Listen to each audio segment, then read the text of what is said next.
Wow.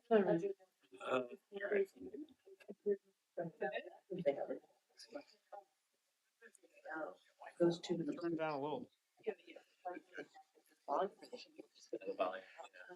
It's not too hot for me. I feel like I could do the equator and be fine.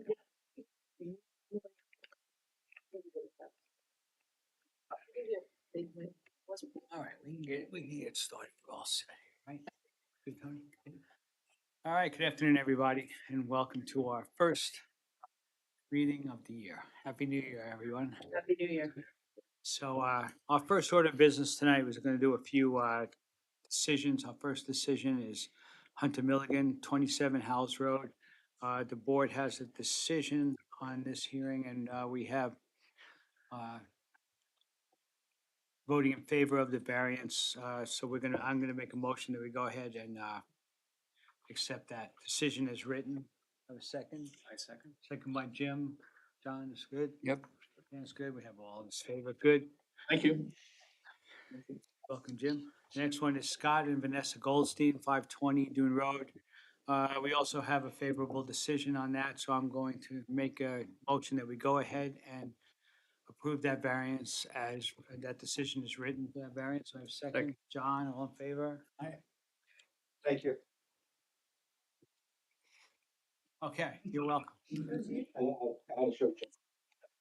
Okay. Good night.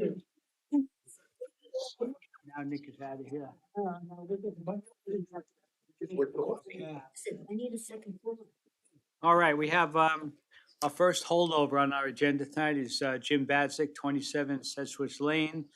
Applicant requests variances from 197-1 to construct an accessory building with plumbing facilities of 1,399 square feet, where the maximum permitted is 200 square feet, and from 197-35A to construct the accessory building within the front yard, a corner lot where not permitted. So, Mr. Badzik, this is his application, has recused himself from this hearing. Heather, as you see, we are without Joe tonight. So I just want to make sure, for any reason to hold it over, that's your option, but we can certainly go ahead. Proceed. Yeah, okay. Yeah, Good evening, board members. Heather Wright for the applicant did that with the owner of 27 Brunswick Lane. Properties in the R1 zoning district with a lot area of 50,369 square feet in the AE8 flood zone. It is a corner lot with 2 front yards on Brunswick Avenue. So just to sort of refresh a little bit, the original application dated July 21st requested 2 variances. Relief from 197-1 and relief from 197-35A. Now, there was an initial public hearing on August 17th, and I have reviewed the minutes from that meeting. And at the hearing, the applicant discussed the application with the board. He heard the board's comments, and he also heard comments from the public. And since that time, the applicant has met with a number of the neighbors to discuss the application and has modified the application. So I want to go over now what we are proposing now. So we've eliminated 1 variance request. We are no longer requesting relief from 197-1. The only variance that we're requesting is from 197-35A to position the accessory structure in the front yard of the corner lot. We've also reduced the size of the structure to 1,200 square feet and modified the setback and increased it from the original ask of 20 feet to 22 feet. So I think it's important that I take the board through the 5-part test for variance. And these statutory factors are what you obviously have to consider when deciding whether to grant a variance. So let's first talk about the character of the neighborhood.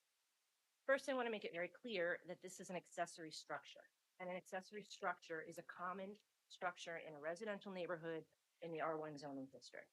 And we would not need a variance from this board to position the structure 22 feet from the property line, but for the fact that this is on Seafield Lane and the property is burdened by 2 front yards. So, Seafield Lane essentially functions as my client's side yard. But I understand, my client understands that there's obviously a difference between what it functions as and what it is, and the board imposes a more restrictive setback when you front a road um, to protect the character of the neighborhood, and we understand that. So we're taking steps to protect the character of the neighborhood with this proposal. So the first thing is, as you know, there are 7-foot privet hedges that currently exist along the property line on Seafield Lane. But we're also proposing to install 12-foot cryptomera trees on the inside of the privet hedges. We're going to close up the existing gate that is on Seafield Lane, and we're going to add trees to that area. So essentially closing off access to the property from Seafield Lane. So with these mitigation measures, we're really eliminating any negative impact the location of the structure would have on the character of the neighborhood. Now, in your packet of materials that I submitted, there's a rendering. And that rendering shows you sort of what the view would look like from Seafield Lane when we install the cryptomera trees, okay? This rendering is before the trees have even grown. So obviously over time, as these are gonna get bigger, it's not gonna be visible. It's barely visible now from Seafield Lane, and it's not gonna be visible in the future. We've also reduced the size of the proposed structure out of almost 1,400 square feet to 1,200 square feet. And like I said, moved it to 22 feet. structural line. Also, if you look at the plans, the lowest part of the roof of the structure, which is 9.6 feet, is what's closest to Seafield Lane. And so again, the trees are going to be 12 feet, the lowest part of the roof is 9.6, again, barely visible. Now, in terms of a feasible alternative, we don't believe there is one here because of the fact that the property is burdened by 2 front yards. The Seafield Lane side of his property is 228 feet long. So that does really limit a good chunk of where you could locate that structure without a variance from the board. And meeting the 50-foot setback puts the structure almost directly behind the house and close to the center of the property, which obviously is not an aesthetically ideal location for an accessory structure. People don't put their accessory structures in the middle of their backyards. And I don't think it's substantial when you consider the mitigation measures that we're proposing with the screening. And we'd be happy to covenant that we will maintain those trees for as long as along that property line, as long as the structure is in that location. We're making the structure FEMA compliant, which is a benefit. And again, if this were a true side yard, we would be complying with the setback. There's no negative environmental impact. This is a type 2 action. We're complying with all codes. We're making it FEMA compliant. And obviously any variance request like this is self-created, but that is not a reason for this board to deny the application.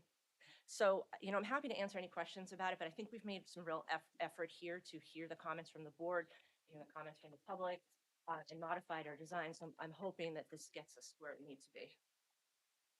I have a question for you. Why don't you come on? I looked at the survey that you have, okay? Now, if I look at this survey, when I see the Sunswick, we know that that's where the front of the house is going back. Where, I'll put this up for you in just a second.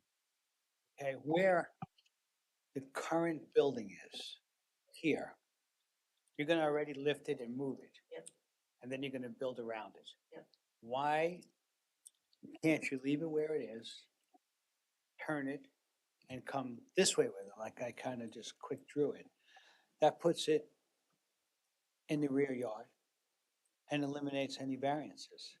Well, the reason why we're proposing to move it to this location is because there's some really nice large specimen trees in this area. So if we were to do that, we're going to be damaging and removing the trees in that area. So this is the lowest, one of the lowest points on the property. And so by moving it here, it's a much more ideal location from a FEMA perspective because this is almost the highest point of the property. Would that have to be raised? Well, it will need to comply with FEMA, yes, but we'll need to bring in less fill by locating it here. So you're saying that it'd just be easier to move, you're saying that really the trees is the reason that you can't? Easier, I'm saying that. Well, part of the you did say it was gonna be easier, you need less spill, Well, move it. well, but I Well, think okay. preserving the trees is particularly important. on this lot.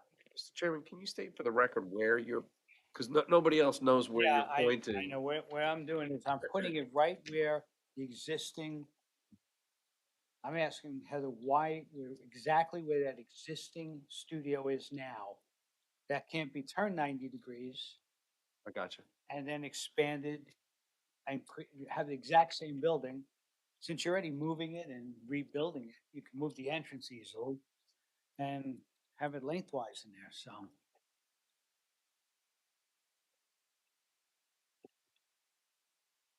Where are the, maybe, You have pictures of the trees? that's what I was gonna say, maybe we need a map to show Map. where the trees are. Also, So I'd like to see that because it seems to me that that would eliminate all the variances right there.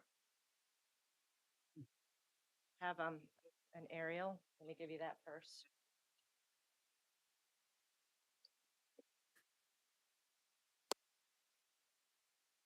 Do we understand the uniqueness of the property with it being corner lot, but it still is Seafield Lane?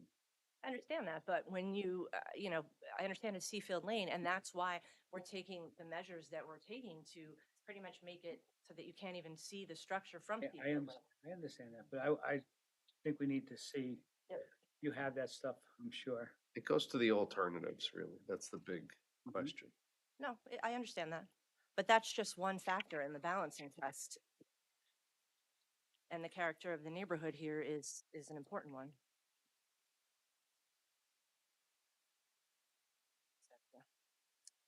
Mr. Chairman, I don't know if this aerial photograph is going to be.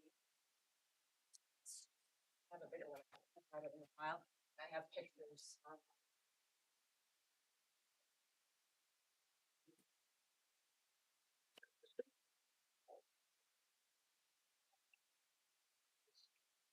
Gonna take down trees anyway.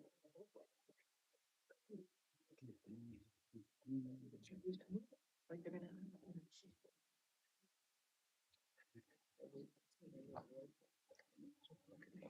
And they're gonna give them more.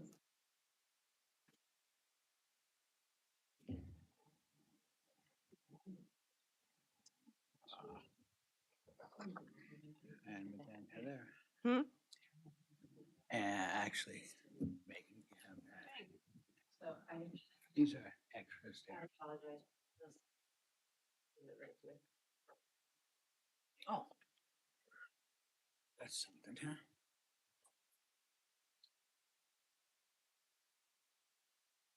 And they go back behind it as well.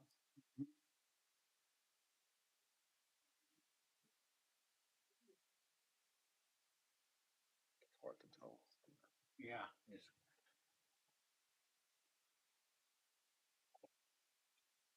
Does Jim have any pictures that he could share? It's kind of hard to see on that one.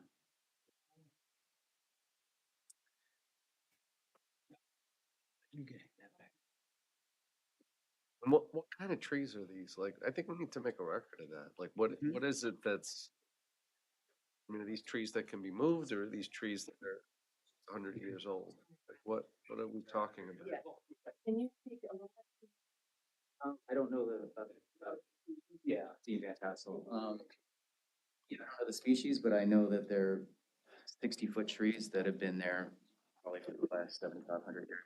I mean, they're specimen trees. I mean, I'd be happy to submit full-size photographs to the board for the record post hearing if. Be locate them on the survey, like, just put, even if you, Sure. I'm not saying you need to get Fox to do it, but if you Right, can right. put an X or correspond it with the pictures. What do you think, Jerry? Well, I think it's an important point. I think this is a very important point because I remember in the August hearing that we had, it was, the point was made about the trees. And I mean, we've all been to the property to see it, and I know there are trees there, but I just wonder why we can't. It's not in the record, let's put Yeah. it that way. Like anybody looking at this 10 years from now wouldn't know what kind of trees these are or why this was a reason to do it Right. or not do it. So we can certainly submit a survey showing the locations of the trees. photographs and even identify some of the students. Because I think that was pretty much a driving factor with this, was that these specimen trees to save, and I know they're big and they're beautiful, but this is a big project. We have to look at all these different things. I don't know how much they'd be damaged, how much damage would be done, how much more damage would be done doing it this way. It's against moving it. Because you're still gonna come in there and somehow move this 350 or 75, whatever it is, foot shed. So to turn it and expand it in this position, I think we have to really look at that because it's a significant, substantial variance in my opinion, and it also can be achieved by another way. So we have to look at these things before, when you weigh the five factor test, Sure. okay? So would it make sense then to hold this over so that we could submit the documentation to the board? Well, I think that you can keep going with this, and there's our neighbors here too, and we could just kind of get this. We have the last hearing, that'll be part of the record. Sure. And I'd like to, well, people came out for this hearing, I'd like to hear them, okay? Of course, yeah. And then we'll come back to you. Okay, that sounds good. Okay, so Thank you. at this point, what I'd like to do is, one at a time, anybody that wants to come up and make a comment on this, please come on up to the lectern and introduce yourselves to us again. Okay. And let's see what we got going. Okay, thank you.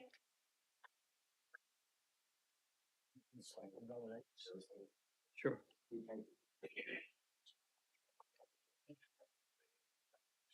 Yeah.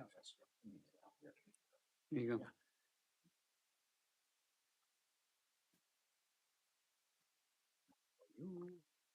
One for Megan. I'm gonna keep, you have one? All right, I'm gonna, thank you. I'm gonna keep one. Do we have one for Joe? I'm gonna keep one for. I have more. She's not here. I'm just gonna keep one for, the other board members not here Okay. tonight. Okay. Okay? So, All right, you're on. so, but a little, what's left of my voice here after running around all day. Mhm. But I'm Michael Nissen. I live at 97 Seafield Lane for the last 50 years. As I mentioned to you, my parents bought the house 50 years ago and passed away last year, and I inherited it with my sister. So Chairman Peering and members of the board, I want to preface what I have to say this evening with the fact that Jim and I have been in touch regularly Mhm. over the last several months, and we've worked to become friends, and I think we are. I hope that we we will eventually play music together, which is a big common interest, and remain friends for the future, since we are going to be close neighbors for a long time. Everything I will say tonight, I also said to Jim last Saturday over a coffee in town here, so all identical. And if he's not here, I'll happily give him a copy of this. I want to start by saying that we vehemently oppose this project proposed by Jim Badzik. The practical difficulty and hardship that the applicant claims is neither. His problem is completely self-imposed and of his own creation. He has determined on his own that he needs to expand and move his accessory structure in violation of the local zoning rules 197-6, 197-31, and 197-35A in Residential District 1. I'm not an expert in these things, but the code is there to read, and I put some work into it. To summarize those codes briefly, 197-31 establishes that a corner lot with frontage on more than one street shall have 2 front yards. Mhm. 197-35A establishes that accessory buildings shall not be located in front or side yards. 197-6D establishes that the front yard depth shall be not less than 50 feet. Mr. Badzik proposes to build a much larger art studio in his front yard on Seafield Lane, 22 feet from the lane, 2 feet back from where we discussed 4 months ago. As I understand the situation, there are 5 factors to consider in making a decision regarding this type of application. 1, whether an undesirable change will be produced in the character of the neighborhood. or detriment to nearby properties will be created by the granting of the area variance. Two, whether the benefits sought by the applicant can be achieved by some method feasible for the applicant to pursue other than an area variance. Three, whether the requested area variance is substantial. Four, whether the proposed variance will have an adverse effect or impact on the physical or environmental conditions in the neighborhood or district. And five, whether the alleged difficulty was self-created, which consideration shall be relevant to the consideration of the Board of Appeals. In terms of an undesirable change in the character of the neighborhood, the applicant claims that the proposed relocation and expansion of the art studio is in keeping with the character of the neighborhood, specifically my residence at 97 Seafield Lane. If not an exaggeration, this is very misleading. Other than 97 Seafield Lane, there's not another similar residence near the street or building or accessory building near the street in any way from town to Exchange Place. In terms of one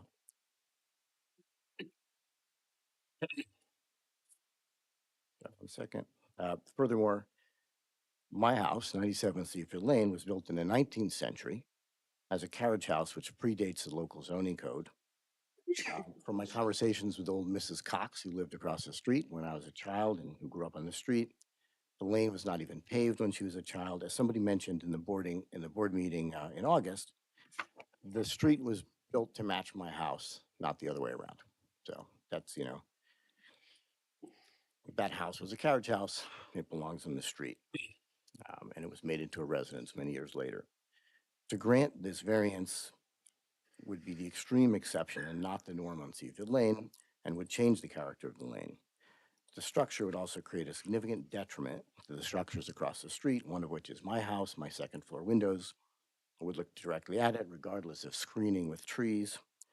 And the new house next to me on the corner of Seafield and Sunswick would also look directly at this structure, which would be very close to the road. In terms of benefit to the applicant really thinks only of himself in this case and what he wants, in spite of the clear objections of all his neighbors and our discussions as such. He wants to greatly increase the size of his art studio and place it exactly where it is out of his view and most convenient for him. He essentially wants to build another small house in what is really his second front yard. Presumably, he survived well enough with the art studio in its present location and could continue to do so. He doesn't have to move it. If he really wants a better art studio, he can achieve it in another way without a variance. I will point out that my father built an art studio in part of his garage many years ago. He used it to great effect, as has my sister, who is a professional artist who shows regularly in the city. The studio required no new plumbing or enlargement of structures and is close to the house, making it comfortable and easy to use. I would also point out that the need for an art studio for a professional artist is in no way a justification for a variance of any kind in a residential neighborhood. If I'm wrong about this, I would like to apply to build a surgical center, and I'll be here next month applying for my new surgical center on Seafield Lane. I'll offer free vitreoretinal surgery to anybody who has a retinal detachment. I hope you don't. The variance requested is very substantial. Again, the applicant requests to significantly increase the size of the structure and move it to a location that is unprecedented in Seafield Lane. For this reason alone, the application should be denied. Seafield Lane is known as the estate section for the specialized character of the fine homes along the lane, which certainly includes Jim's house, which is a beautiful, beautiful spot. To grant the variance would unnecessarily change the character of the area. I'd like to point out that there is a brand new beautiful house on the north side of my house and another house that's being expanded and renovated on the south side of my house, both of which follow the rules and the code, the setback in the code. Jim's proposal of plans to shield the house from the road do not in any way mitigate the inappropriateness of this proposed structure. In particular, the two houses across the street will look directly from our second floors, will look directly at his structure next to the road. This difficulty is completely self-created. Nobody is forcing Jim to expand or move his art studio. He simply wants to do it. He knew or should have known the local zoning code when he bought the premises, or at least when planning his art studio.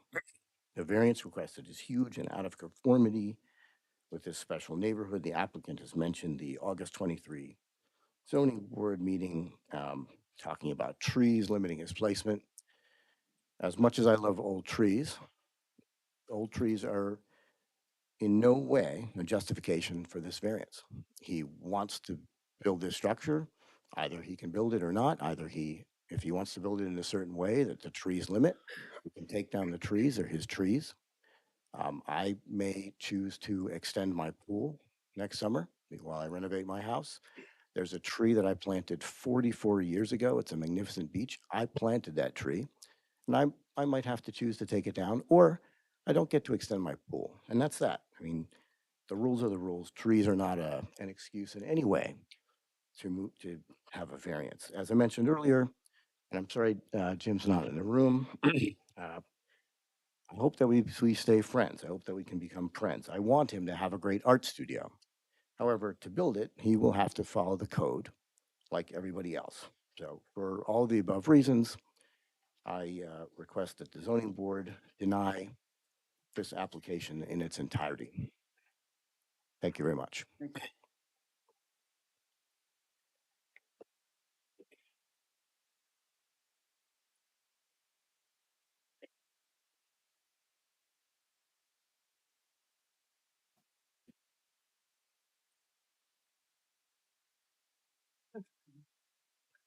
Good evening. My name is Donald Steinert. I live at 96 Seafield Lane. I have 3 areas here that I'd like to quickly cover, and I do not have a prepared speech. The first thing, Can I just ask you one question, sir? Where is your house in relationship to the applicant? my house is just south of Jim's back property. Okay, thank I'm you. at 96. I'll go to my second subject, since you brought that up. The structure that you're proposing, where you got a proposal two, option two, would be by my bedroom, basically. It would be an expansion of the old dollhouse that's there. We refer to it as a dollhouse. So that would be a problem for us more so than being on Seafield Lane. The 2 feet setback that was proposed tonight, that's not very much. I kind of snickered to myself. The 2 feet setback is nothing in terms of making the neighbors happy on this issue. It's still too big. I do want to say that I appreciate Jim reaching out to me over the week, telling me he had a new proposal and a new plan, but we never had time to see it. My third issue here is in August, the neighbors received a package of his first proposal, certified mail, all the plans were in it.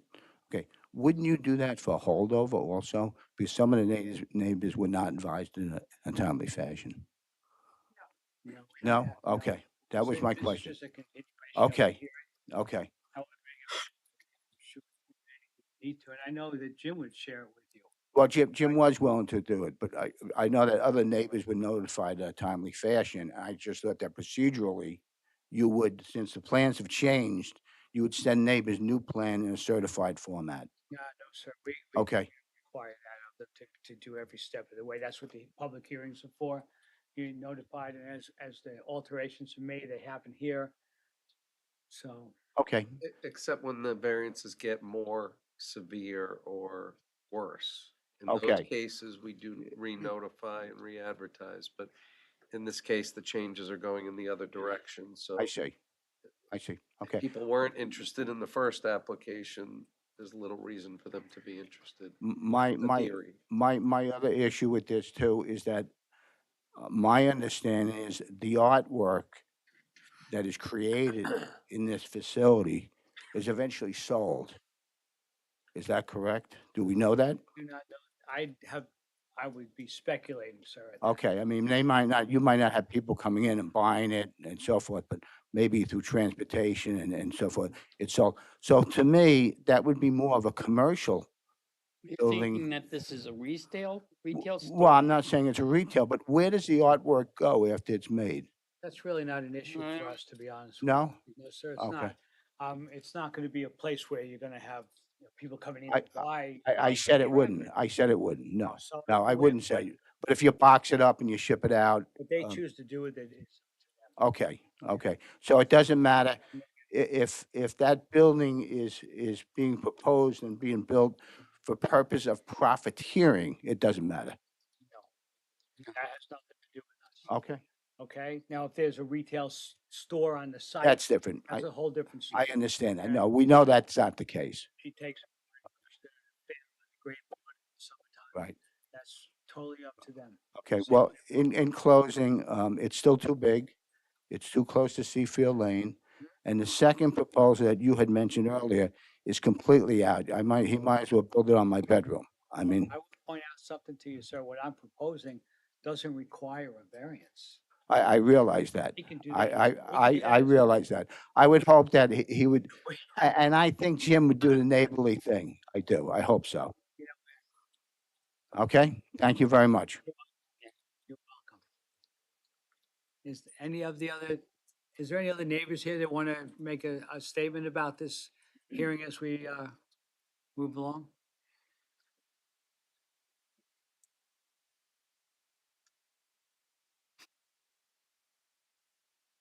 Good evening, everybody. It's Peter O'Rourke from 103 Seafield. And my house is across the street and one or two homes down, away South. from Sedgwick. Okay, thank you. I came to the last meeting. I was opposed to the last proposal. I remain opposed to this proposal. I don't think it's meaningfully different from the first one. I do have a question as to, I'm in the process of doing work at my house and I had a lot of building permits and I'm doing all the work without a variance. Mhm. I have a different type of property than Jim, so it's probably easier for me to do so. But I do understand that if I'm installing a pool in a pool house, there is a 200 square foot limit on a pool house With plumbing. with plumbing. Yes, sir. Right. And I understand that Jim has taken the plumbing request out of That's correct. this variance. That is correct. But the motivation behind a 200 square foot limit on a pool house is, I assume, that you don't want accessory structures being built so big that you could have people living in them. Okay, Is that that's an assumption, or yes, it is that is. correct, or is that? No, that's right. And we're talking here about a 1,400 square foot accessory building. Well, he's trimmed it down to a little bit, but it's a large accessory building. You're right. So if it's not less than 1,300, is it? Well, I think. 1299, I think. I have to. Oh, that's immaterial. What's your point? So it's the What's your size point? of this room, or if not larger. Okay, you have a It's, point to make. it's clearly big enough for it to be inhabited and it to be a structure that people could live in. I'm not saying they're Okay, doing it. so It's too close to the road. It's going to be visible no matter how much screening you try to do. okay, I think that it's something that the board should take into consideration, is that all the residents of this town are limited with respect to other accessory structures in their backyard if they're building it next to a pool. And you're asking for permission to build something 6.5 times the size of what you'd be able to do as a matter of right in your backyard. okay. I think we're missing a point on this. The Okay. only variance he's requesting, the applicant right now is requesting, is to put it in what is considered a front yard.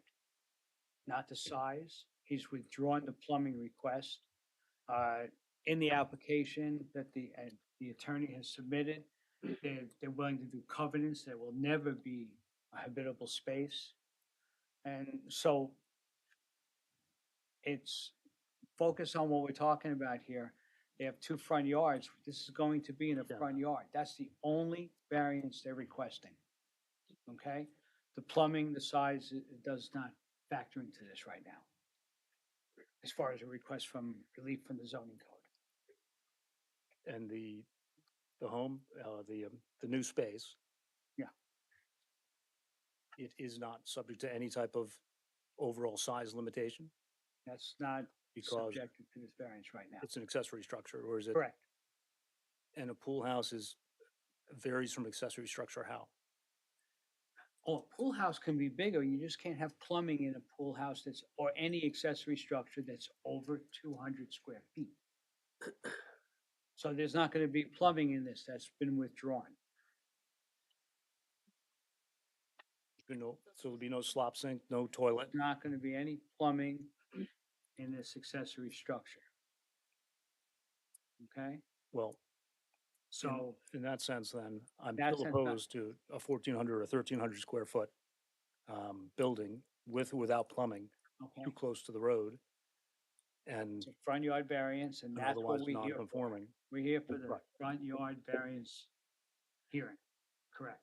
Thanks. Well, Okay, but just to put your mind at ease, there's not, I think that they were gonna have a, toilet or bathroom, but that's not gonna be Originally, yeah. accessible from the inside, it's gonna be on the outside.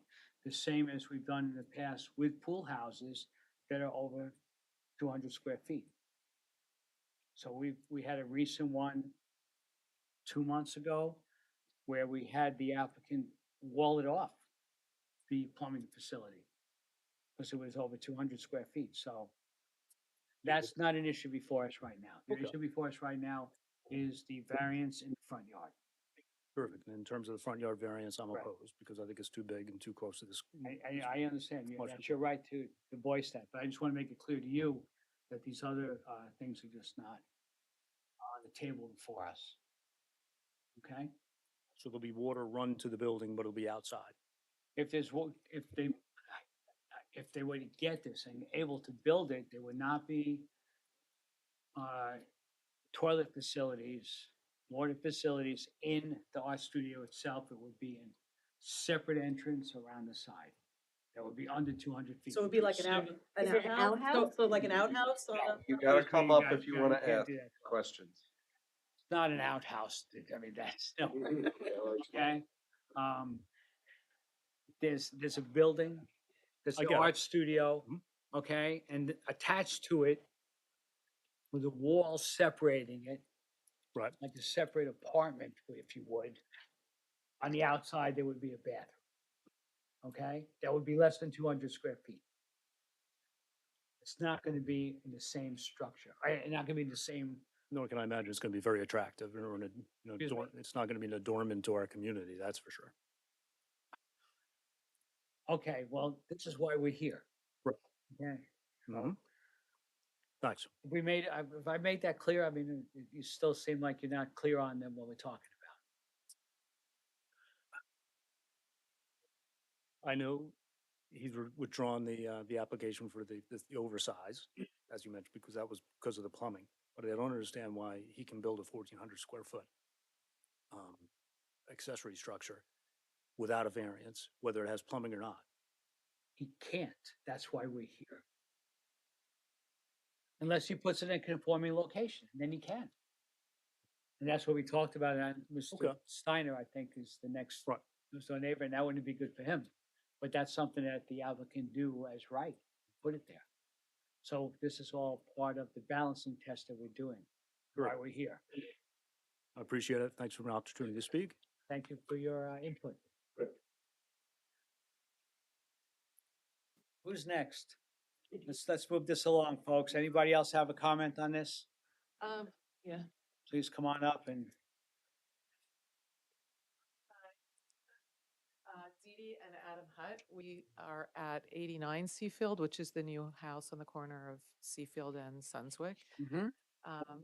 And we were not at the last hearing, so I'm just trying to catch up here. And I haven't really seen a diagram. If there is one, I'd like to see where the placement exactly is proposed. I understand it's a large building. You know, we did follow code. We didn't go for variances. We were trying to keep it within, but I don't really understand. I guess it's the trees that are the issue of why this has to be, or he's proposing it be there. My question is, so I understand the two front yards because I have the same situation. My question is, what's the setback? Even though it's a front yard, what's the proposed setback? The proposed is 22, And required would be 50. 50. And the reason for that, what was the reason for that? the request for the variance? Yes. the location that would be best suited for the applicant, and also the fact that there are signature trees or special trees that are there that would have to be removed if it was put someplace, if it was put in a conforming location. So he's requesting relief to put this in a different location, so he doesn't have to tear up his trees in his backyard, in essence. And that's why we're here. And this is a hearing, okay? And that we value the input of yourself and the other neighbors. Thank you. You know, I'd like to be a good neighbor. I don't want to stop people from enhancing their property, but I believe that we will be looking right at this from my front door. And I Does your front don't, door face Seafield? it does. It- Okay, I'm just, Yes. seen it, but I haven't. Yeah, it's on Seafield I know where it is. I facing. know, yeah. So, you know, I would prefer a normal setback, not the 22-foot setback. To be honest with you, I'm not even allowed to put a gate um, for have a fence put around my entire property, and to have a gate, the gate has to be 20 feet back. 20 feet back, not from the street, from the property line. It's got to be so far back, I might as well not have a gate. So, you know, I'm dealing with that. I don't really get the tree issue, so that's my opinion is, I would prefer a greater setback for such a large structure anyway. Yeah. Thank you. But thank you. If you have something, please come on up. We'll keep this moving as much as we can. Thank you very much. Hi. Hi. Here the last time also, Nancy Steiner. I'm also at 96 Seafield Lane. Hello. I'm Jim's neighbor for over 20-something years. Uh-huh. Jim has been communicating with us, Yes. which was the neighborly thing to do, and we greatly appreciate it. We have not seen the new proposal. I'm just saying that, as you all know, Jim has a beautiful piece of property, and it has enough space for it to be set back according to regulation. Our home is 85 feet back. Okay. 5 feet back from the front yard? Mhm. Okay. Okay. Yep. So what I'm saying is that, would I like to have a larger backyard? Sure. Would I like to come in here and say to you, I like to move my house all the way up in the front and have more space? It just doesn't go. It wouldn't go with the aesthetics of the beautiful area. So what I'm requesting is, I know he has beautiful trees, but I have seen him add to his garden in the backyard and take down several big trees, okay, and make space for whatever he needed. So I'm just saying that I think he's more flexible than you think, and I think it should be moved closer to his primary home, because this is a supplemental piece of building that he's putting up. It's still way too large. It's 325 square feet presently, and they want to make it nearly 1,300 square feet. It's rather large piece of structure. I'm sure he can do whatever he wants to, but if he wants to, I agree with the other neighbors that it should be according to the proper regulations, like we all have to go. So if he needs to move it back 50 feet, if it has to be closer to his primary home or attached to his primary home, he has a beautiful architect that I'm sure can design something lovely for him so that there would be a lovely flow. I'm just totally opposed to what he's proposing to do. And I just hope for everyone's sake that it just works out for the whole entire neighborhood and doesn't change the flavor of where we are. Thank you. Thank you.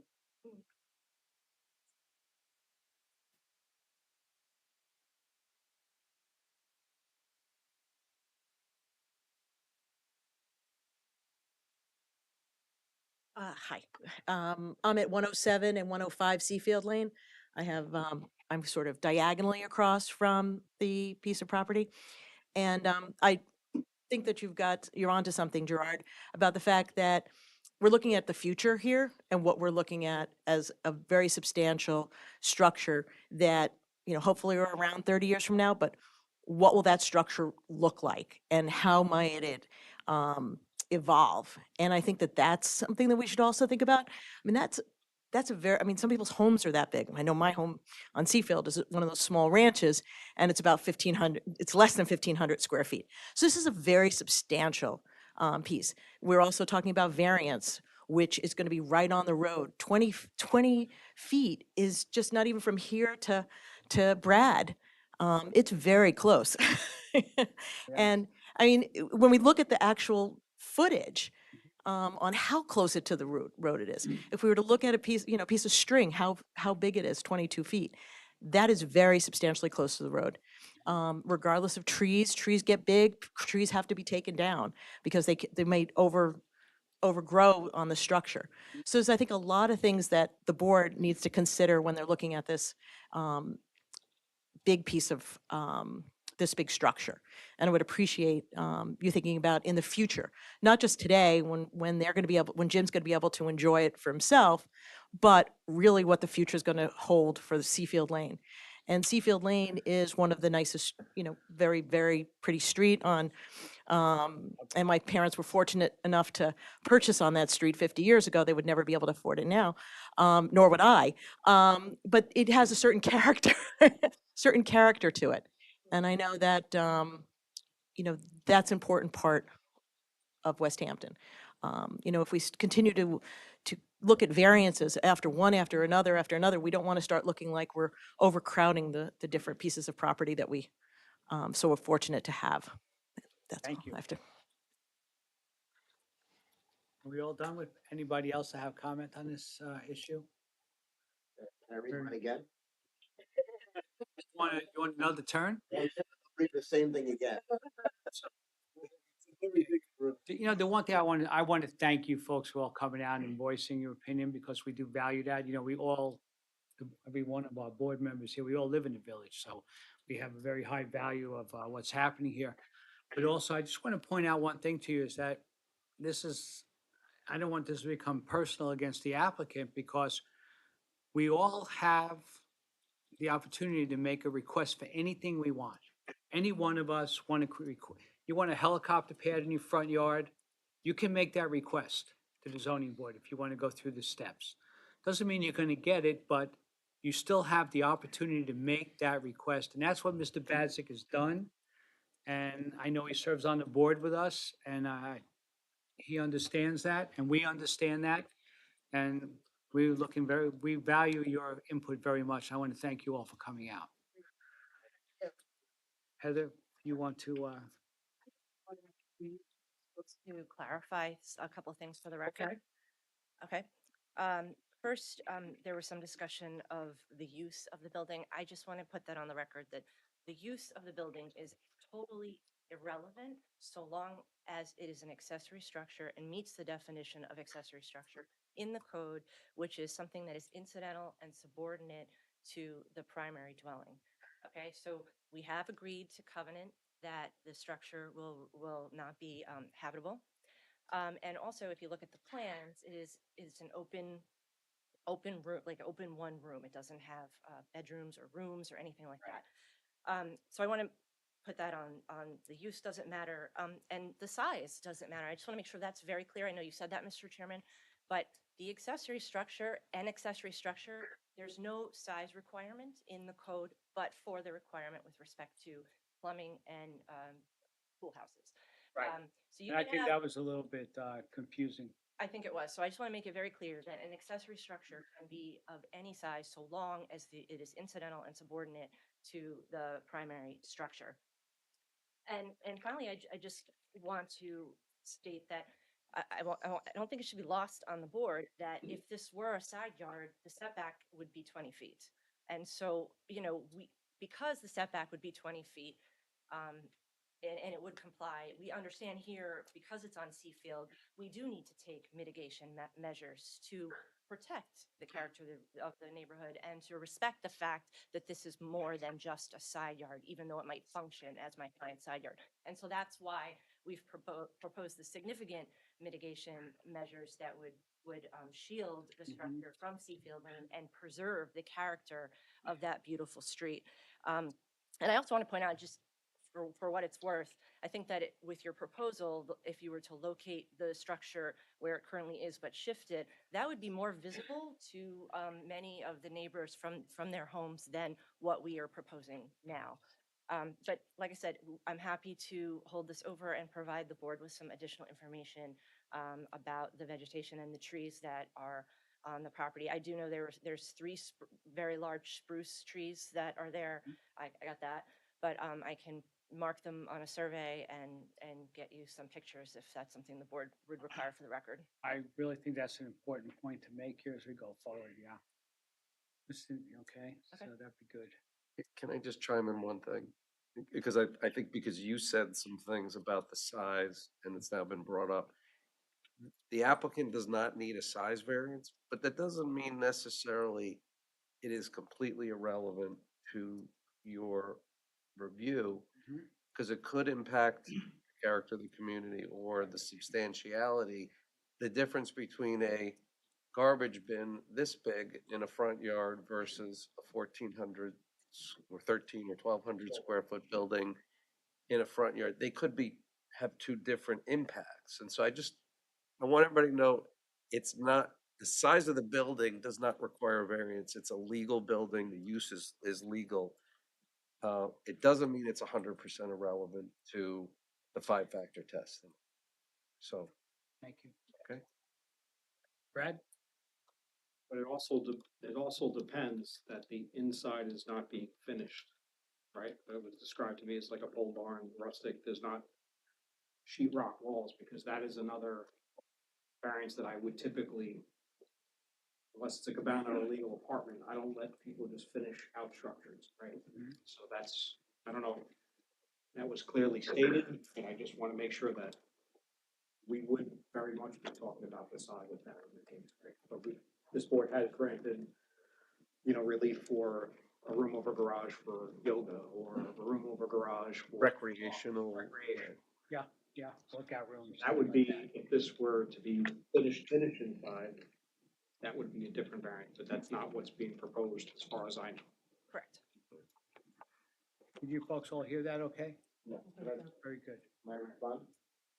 Do you have another question for I'd like to respond. respond? To that. Okay, just wait till Heather's done and then Yeah, we'll call okay, you back up. I thought you were done.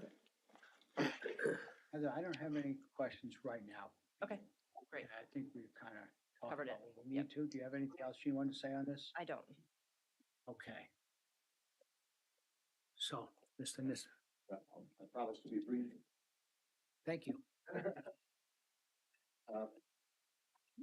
Just to respond to you, Heather, this is not a side lot. So we One, know it's not a side Okay, lot. You 'cause, were you know- just making a point that if it were, but but it's not. And we, believe me, we understand that's Okay. that's what we're here for. good, because, 19731, I don't Oh, want we to read got it it. to you, right?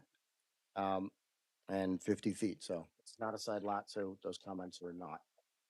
And I think that when we started with this variance, that's the one point I tried to make, that if there were in fact, a side lot, we wouldn't even need to be here. But because it's a corner lot that has two front yards, that makes it significant, and that's why we're here. Absolutely. Okay? And the thing with the trees, just to reiterate, they're Jim's trees. I have to deal with my own trees, and I don't We all get do. to get variance because of my trees. Okay. Thank you. Thank you.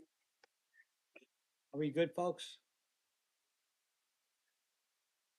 We're okay with this now? You gotta come on down, man. You gotta come on down. It's like, we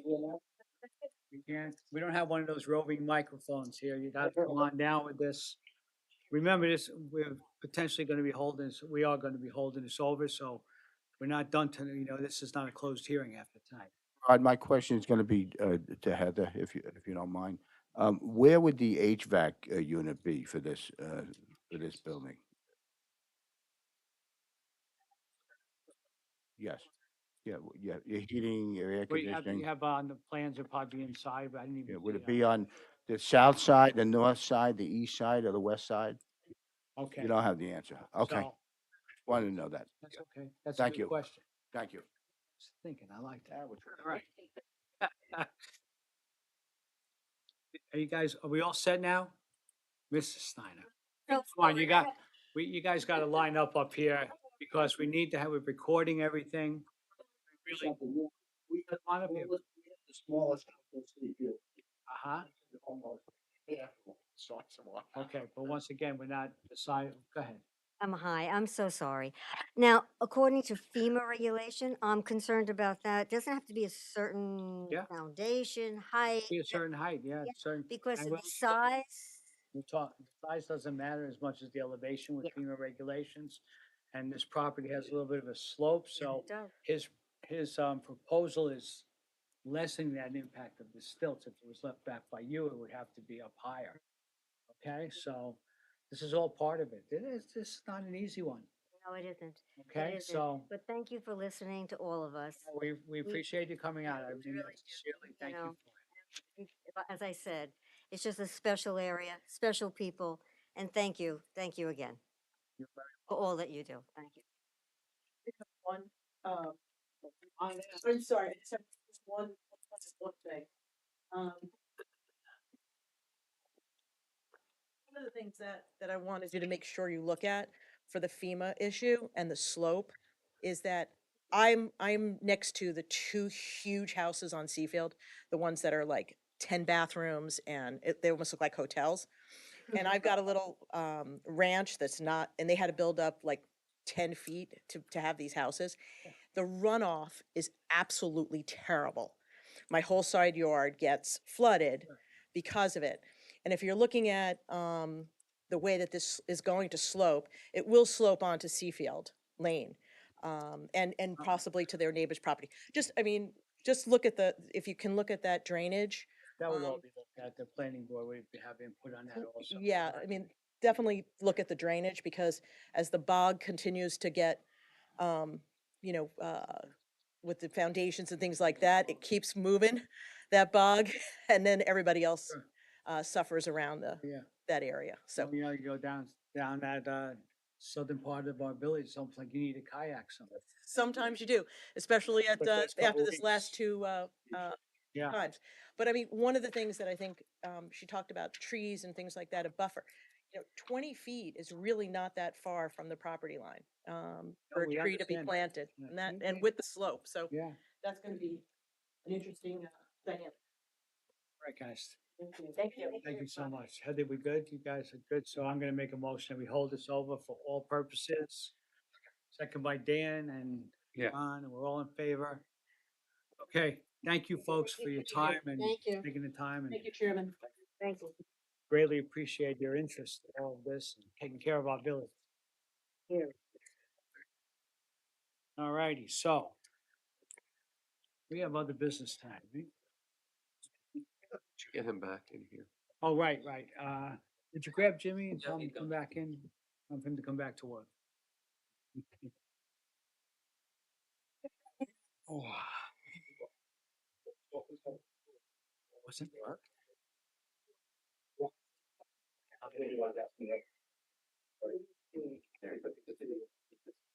Jelly. Take care, Brad. Enjoy. What's such an. Thank you. I really thought. Please. Folks, I'm gonna ask you to take it outside, okay, because we have to continue our meeting. Thank you very much.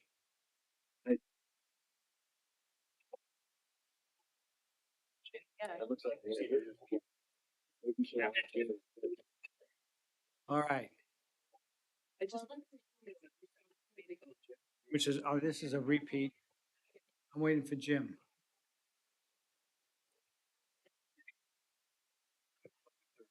Please leave. Where? It's gonna happen. Let me go get our.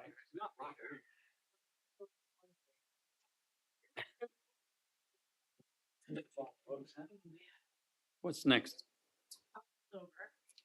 Which one? New A business. new repeat. Change of heart. I think that's. Yeah, major part of it.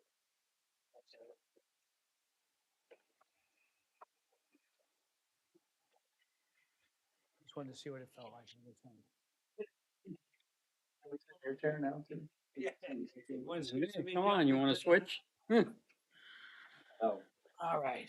Mr. Hume, I think that you're gonna be up here with Court Street, Court Street, Binghamton LLC, 352 Dune Road.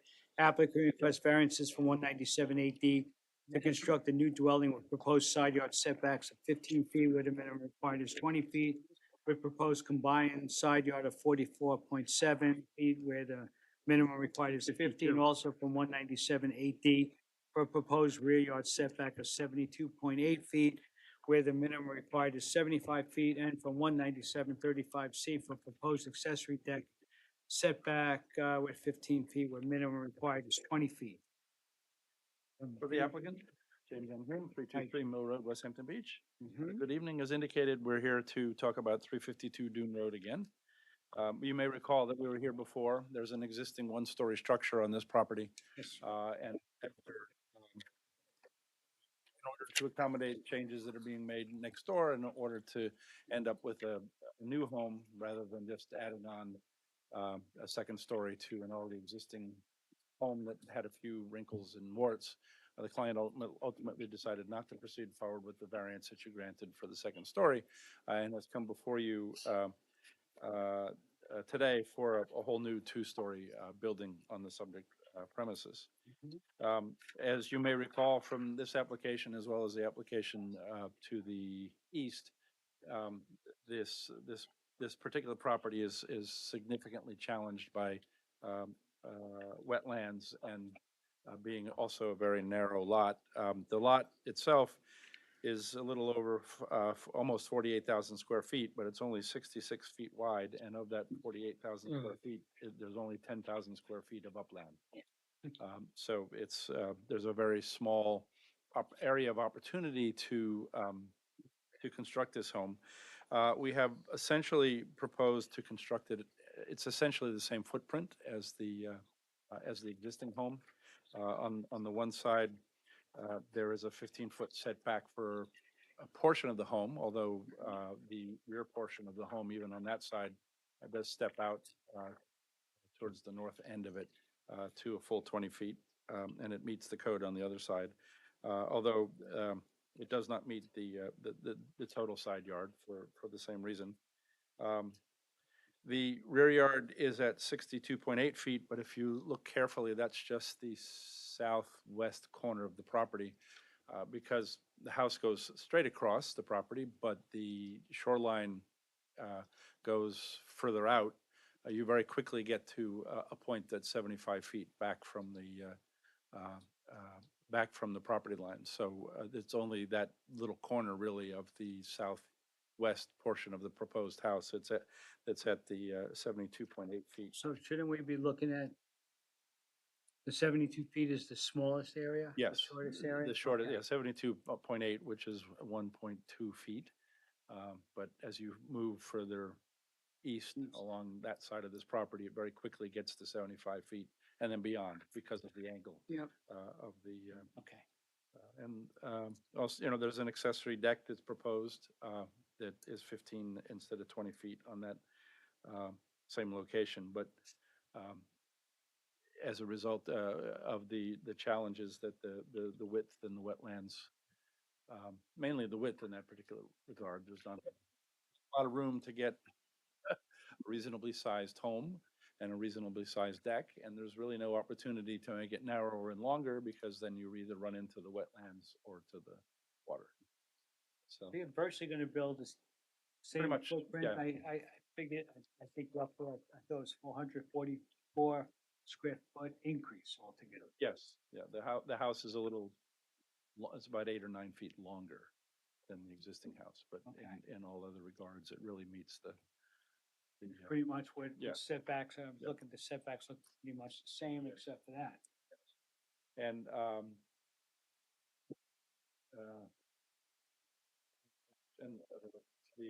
wrong map.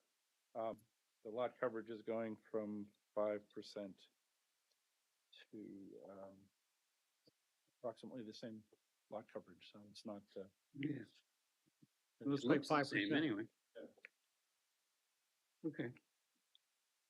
so that's it. 5% lot coverage. So I guess you don't need an area variance. No. Not much. There's Okay. there's a lot more land on this property Yeah. that we can't use than what we can use, and so we've Yep. tried to fit a reasonably sized home Mhm. into the space that's left over. Have you It's- talked with the neighbor? The neighbor has had no comment on this particular thing, but there was substantial discussion between the neighbors Yeah, on the driveway. about the driveway, and that's in part what has driven this redevelopment, because they have access to this property. There's a garage proposed for underneath this property, which lines up with their access. Are you okay with all this? You? Hello? Yes. Okay, Let's hope so. He signed the application, so. okay. He signed. I can come up and. And there's gonna be, there's proposed a new septic system on the, north side.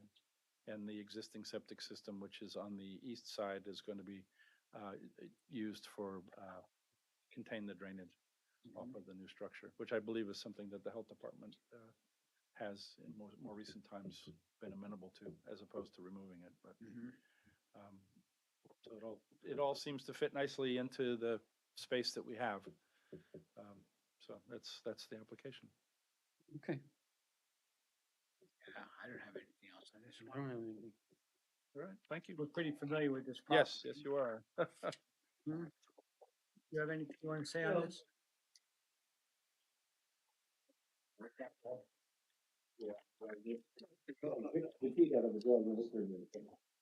Jeffrey Ken, 352 Dune Road, Westhampton Beach. I just wanted to point out that we're staying within the same footprint, so it's not actually larger. We're extending over an existing deck. So the footprint is the same, and the deck is the same as well. Yep. The major change here is the addition of the septic, which we needed to do. I don't want to belabor it, but we had a big problem with access to our property unless we moved the septic, and so that's what we're doing. Good. I want to mention that. They had told me to do this before. Thank you. Right, you're gonna file it, just. Okay. Nothing further? Okay. Heather, you don't have anything on this application, do you? Any comments you want to make? Okay, so I'm gonna go ahead and make a motion to close this hearing for a decision. Second. Second by John, all in favor? Aye. Okay, thank you, gentlemen. Thank you. Have a good night. All right, so now we have. Pardon me? Holdovers. Yeah, we'll do that. Okay, so we have Hampton Landmark LLC, 97 Hazelwood Avenue.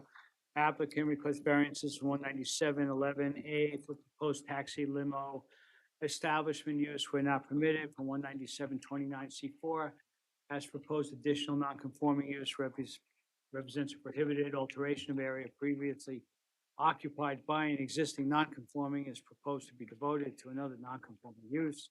And from 19729G for proposed change from one non-conforming use to another non-conforming use where prohibited.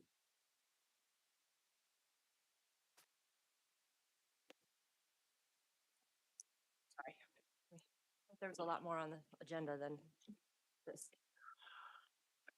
Heather, we are familiar with this property. As you can Yes. well imagine. I know. We had several years of holdovers and hearings on this, so. Yep. Sure. We can hand them down. Take a deep breath. We're good.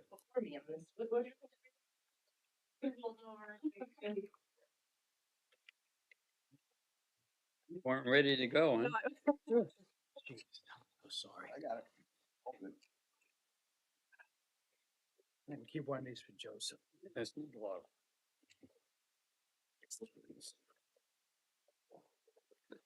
All right.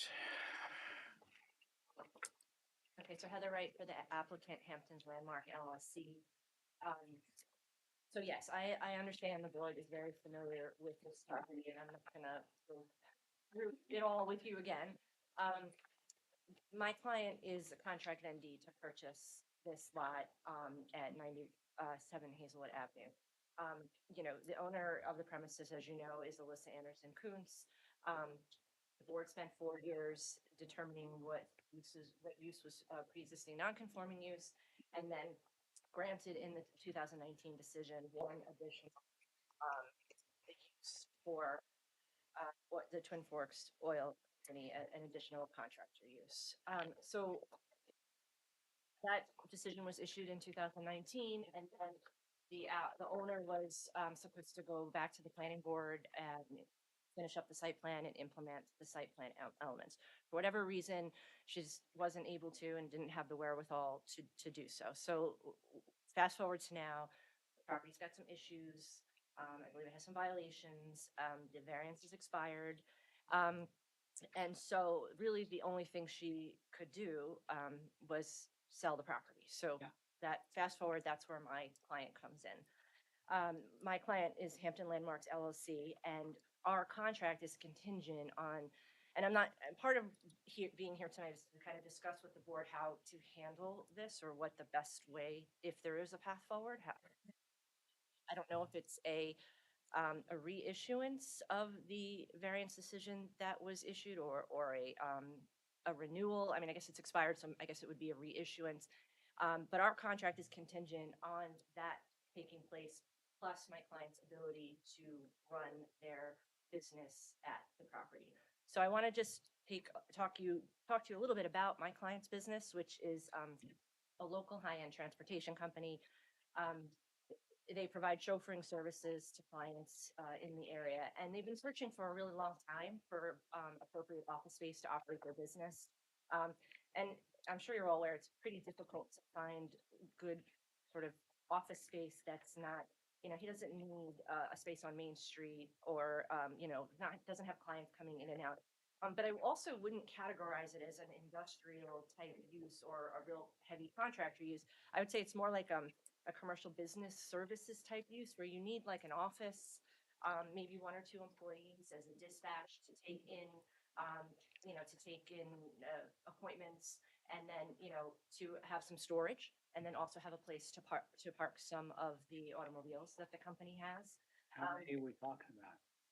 Well, whatever the site plan would allow in terms of parking. My client has holdover space in Congress for to park other cars. So obviously, the fleet varies depending on the time of year, right? Like this time of year, they may have 5 cars out, right? And some of the cars are off the road and they're not have much going on. Summertime obviously is a little bit different. So, you know, the intention here is to sort of have a hub that's west of the canal where they can run the business and, you know, have some room for some of their vehicles. And we believe it can happen on this space because we've got 4,886 square feet of pre-existing buildings. So this is not a site plan, but this just is a sketch to give you an idea of what we're looking at in terms of the property. We're not looking to add any buildings or add any floor area to the property.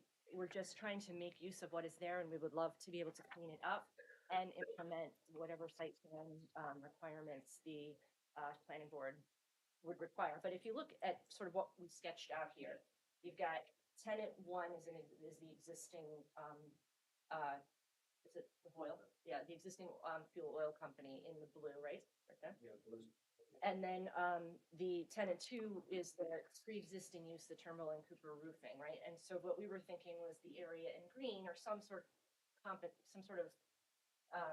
combination of this would be where we could have a small office, have a couple employees, 1 or 2 employees, and then, like I said, room for storage and on this lot.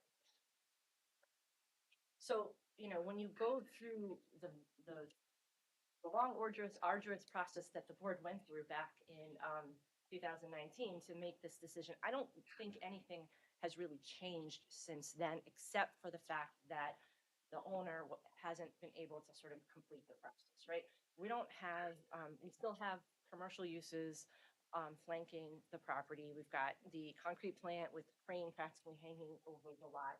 We've got, you know, many commercial businesses in the area. You know, the town rec building that's going, well, it's up, but what's going to be developed there is going to be community center with some offices.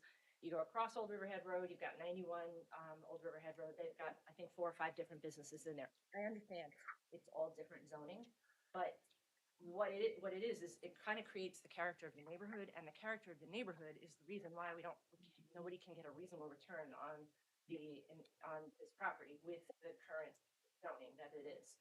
MF So MF 20? MF20. Yeah. So, I mean, this is what we would like to do, and we weren't, you know, I spoke to Brad about how to move this forward if it's possible, and I think the solution was come to the zoning board, let's figure out if we can, you know, either renew this variance and how we can include, you know, my client's business within the decision. You're proposing a third use on this. But a less intense, yes, but a less intense use here because it's really an office type use. It's certainly not a industrial or true contractor. It's sort of, I liken it to a special trade contractor use, like the HCMC, which is, you know, office, but also has room for their commercial vehicles, right? Wasn't there 3 uses on this building? Well, Yeah. Yeah, right? yeah. He's just listening. No, I know, but it's bringing back. I think originally at some point there were 4 uses on this property, I believe. Yeah. And I think the board determined that there was only one pre-existing non-conforming use. That's And in their decision, they granted they granted a use variance for one additional contractor use, which was tied to the fuel oil company. Now, both of those tenants have leases that run through 2028 on this property. So Both of which tenants? the Turnbull and Cooper, the roofing company, which is the pre-existing non-conforming, and then the fuel oil company, which is the subject of the use variance. What's going on with the air conditioning company? I don't really know. I think Are they there? I think it is there, which is part of the problem. Yeah, they're still there. Right. Right. Which Okay. we're not, you know. Do they have a lease? The We don't know. lease is with Twin Forks Oil Company. Uh-huh. So It's like a subtenant. Okay. I don't think we authorized that, did we? Well, They've that's why been we're there, here, you because know, what we're here. they've been there it never changed. Oh, okay. And they got the use variance, Alyssa Anderson never went forward with planning board and anything was done. Well, that's why we're here, because what we want to do is straighten up the allowable uses on the property and then, the site plan elements installed. But the only way we really can do that is to be able to have our business at the property too, because obviously the site plan itself is that the elements and the things that we're gonna have to do, drainage and screen it, it's gonna cost some money. And, you know, they can't continue to rent and then, you know, the idea here is it really is the ideal spot for sort of that commercial light type business because, like I said, you don't need front facing.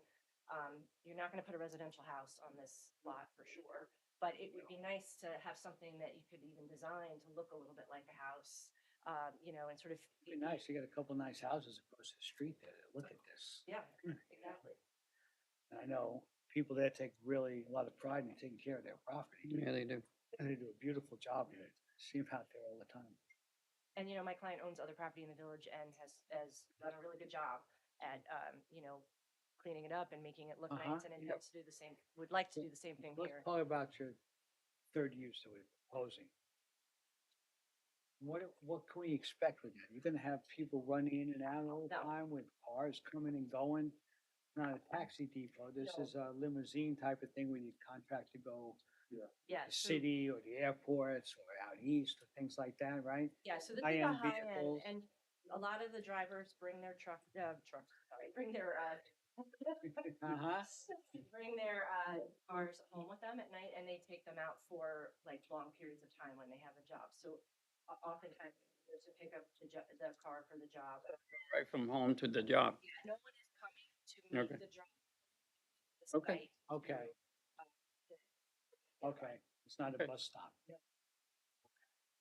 That's an important point. Yeah. I'm actually okay with this. Hmm? I'm okay with this. You are? Yeah. John's okay. You okay with this? Um, They're gonna clean I, up the I site. love I love I live on Hazelwood Avenue, so I love the fact that it's gonna get cleaned up. Even though it's the other side of Rogers Avenue extension. And I know that the concrete plant did a nice job when they cleaned that up. So I think this could be a really, That's the Heather. this could be a real big, advantage. Little cottage industry, Heather. So, Anthony, you have any input on this? Use variances are a little different. I think the key the last time that I remember was the key was getting the site plan done, Mm-hmm. Yeah. which is really what the village wants to clean that property up. And a lot of like the specific things would get will come out in that process, where's the best place to park and screening or anything like that would all We come would- out of that process. That So would go from us, if we were to approve this, it would go from us then to the planning board.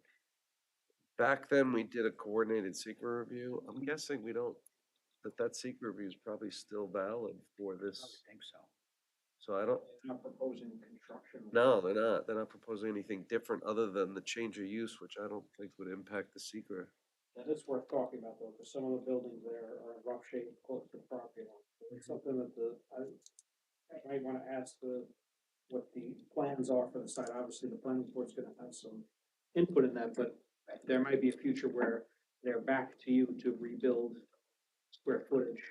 I think we will be back to you to rebuild, in kind at least, because some of the buildings are in poor shape, but we don't really have an idea yet of what that would look like, and we thought that that's path forward would be to get to the planning board and get their comments on sort of what they would like to see and what needs to be done in terms of site plan, and then to the extent that a reconstruction, would require a variance from the board, we would have to come back here. But it seems a little premature to sort of have architectural plans and things now. You really don't know what you have. What do you need to move forward on your deal? Is that also contingent on planning board approval or just this board's essentially the reinstatement of the use variance? The addition. Yes, get it. That would allow your client to go forward with the contract and then take over the process.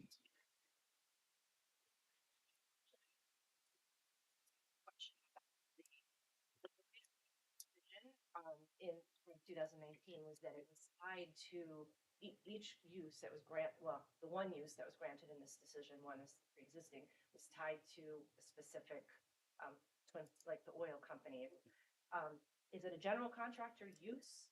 Or, so my question is, when Twin Forks is no longer there, if they're no longer there, because it becomes conforming once the use variance is granted, so. I mean, but use variances run with the land, not with whoever the occupant is. I think it would be a decision at the time for the building inspector as to whether the uses are close enough.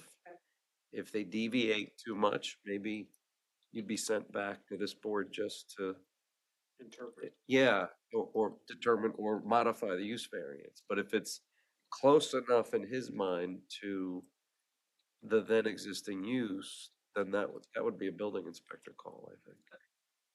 But it's not tied to the tenant, sure, and we can make that clear. In my mind, the fuel oil that's the contractor's office, but when the word, it reads like they were calling the contractor's office, fuel oil. Do they store fuel oil there? Do they have trucks? It's a truck. Yeah, One truck. Okay. yeah. They Fine. Yeah, it would be great if the decision could be clear that it's the particular use, so that way, when we get to that point, we have the ability to find a similar tenant that doesn't require an appearance. That was one of our thoughts too. We didn't want to come back to you guys every time we want to change the tenant. Sometimes they come in for 6 months and leave, and then we'll have to come back to you guys. So that was Heather's point, she wanted to bring that up. Didn't want to bother you or anything with that. Oh, it's not a bother, we left. Okay, I think we'll, The site is important, so. it's awesome. The Forest Grove. Are they prepared to go to the planning board within the year, within the term? Yeah, that was the other thing, right? Well, we're gonna have to, I mean, I've explained to my client that the decision only, lasts so long before it expires, that's why we're here. So Gotcha. we have to go to the planning board. Okay. Yeah. And I think the new use would be tied to that. In other words, you know, getting the planning board process so that your new use can be fit into that site. It's in violation right now, and so Yeah. the idea is, you know, Right. not to just take the variance from here, move in, and then, you know, we're in the same place 5 years from now, wondering why the. Well, that's what you So- did with the 2019 decision. It was the variant, the variance was, that was granted was tied to. Yeah, Yeah, it was. didn't happen, so. Not be able to gain violation CLO, which. For the planning. Okay. Yeah, A carrot and a stick, I guess. That's the carrot. okay. I think so. I think we're good. We can make a motion to close this hearing for a decision. Thank you very much. Thank you. Everyone, we appreciate Thank it. you. You all good? Yep. All right. Okay, now, Megan, we have a couple of extensions you. to, thanks, guys. Extension request. 13 Beach Lane. Huh? They were delayed, labor shortages, building costs, all the other things. They were granted a 12-month extension, and we've used that time to further move the project along. We're nearing the point where we can file a permit. Seems we'll need an additional 6 months to get everything in order, so therefore we're requesting a second extension. Okay, I make a motion, we grant that extension. Second. Second by Jim, all in favor? Okay.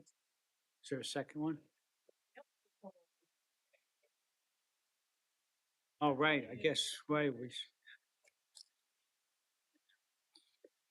me put my, this house, yeah, what's the holdover? I moved, 16 Fanning, they would like to hold over to next month. okay, make a motion, hold over 16 Fanning. Yep, second. Second by John, all in favor?